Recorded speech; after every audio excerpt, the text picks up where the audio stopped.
Many people don't struggle with loving. They struggle with staying themselves while loving. So at some point, connection turns into merging. Compromise turns into self abandonment, and love quietly asks you to shrink. So today, we're talking about how to love deeply without losing yourself and why individuality is not a threat in a real partnership. So let's look at why we lose ourselves in love. Losing yourself in a relationship doesn't happen because you love too much.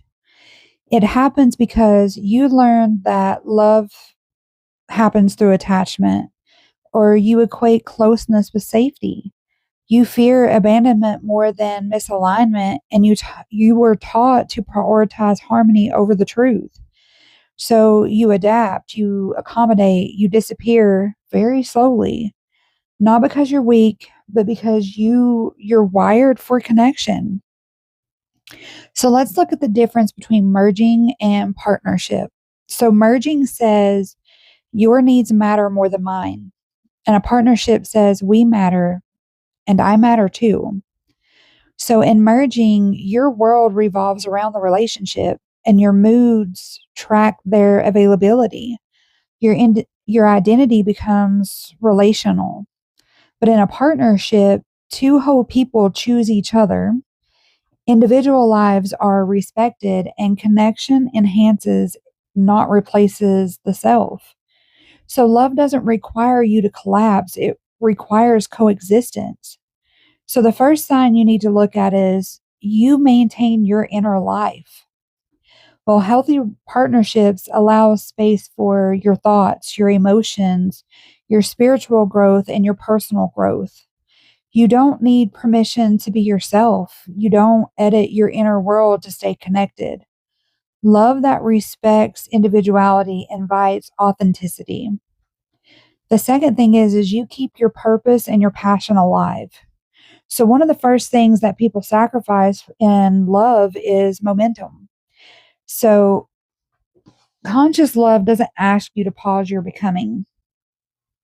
You continue to create and learn and heal and expand.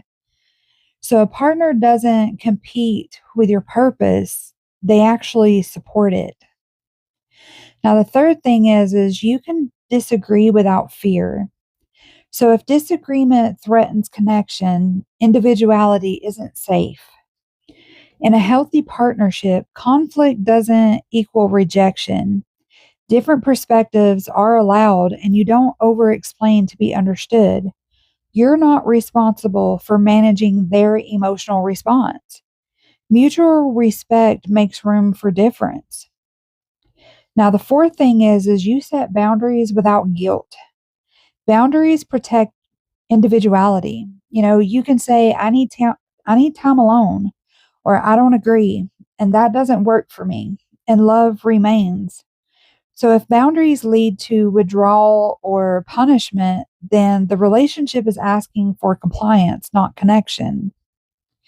Now, the fifth thing is that you don't betray your intuition. Losing yourself often starts with ignoring your inner voice. You sense misalignment, but it's overridden just to keep peace. So, loving without losing yourself means you're trusting your intuition even when it's inconvenient. So, your truth doesn't need permission to exist. So, what maintaining the self is not? Maintaining your individuality is not emotional distance, avoidance, lack of commitment, or a refusal to compromise. It is self respect, self leadership, emotional honesty, and conscious choice. You see, you can be deeply bonded and fully autonomous at the same time. So let's look at the paradox of a healthy love. And here's the paradox: the more you stay yourself, the safer love becomes. When you stop disappearing, connection stops feeling fragile because real love isn't held together by sacrifice, it's held together by truth. So you don't lose yourself to love, you bring yourself to love.